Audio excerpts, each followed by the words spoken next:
Rachel Holt for NESN.com alongside Zach Cox, Patriots beat writer here at Gillette Stadium. The Patriots are fresh off their first win of the season. They entered that game against the Cardinals as 9.5-point underdogs, eventually coming out on top 23-21.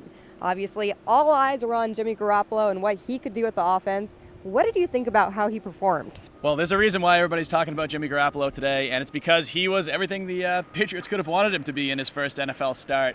Playing against a team that has a pretty ferocious defense in the Cardinals, he showed poise in the pocket, he got rid of the ball quickly. He did have that one fumble, which I'm sure he wants back, but again, he did not have any interceptions. He's actually gone now this entire season, including the preseason, without an interception. He had a great ball to Chris Hogan for that early touchdown, and the rest of the game, I mean, the Patriots they have a good enough roster that as long as Jimmy Garoppolo doesn't go out there and lose them games, doesn't make these really killer mistakes that you see some young quarterbacks make, I think they're going to be fine, and that was definitely the case last night. The game came down to a missed field goal by the Cardinals that sealed their fate. In a phone call today, Bill Belichick was talking to reporters, and he praised New England's special teams, specifically kicker Stephen Gostkowski, as one of the leaders of this team.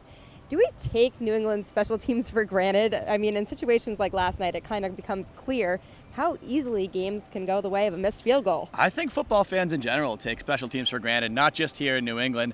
It's obviously not flashy, but yeah, that was the first thing Bill Belichick said after the game. He's a very big special teams fan, as anybody who's ever listened to his press conferences can tell you. And he said the biggest play of the entire game last night wasn't even the missed field goal, it was the kickoff before the missed field goal. Gostkowski pinned the Cardinals right down inside their own 5-yard line. Andre Ellington brought it up to the 17. Jonathan Jones, an undrafted rookie who really made the team over some other defensive backs who didn't really play as much on special teams, goes flying down the field, draws a hold.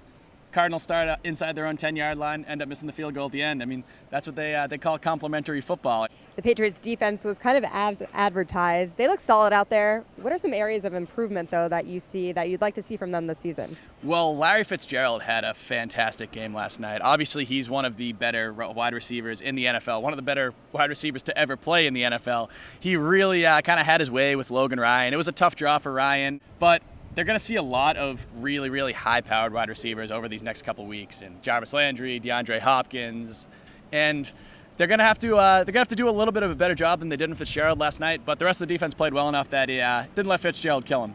Okay, well, as they prepare for the Miami Dolphins, we'll be covering all the Patriots news on NESN.com, and of course, we'll be here during the game on Sunday. We're very excited. Keep it here, NESN.com.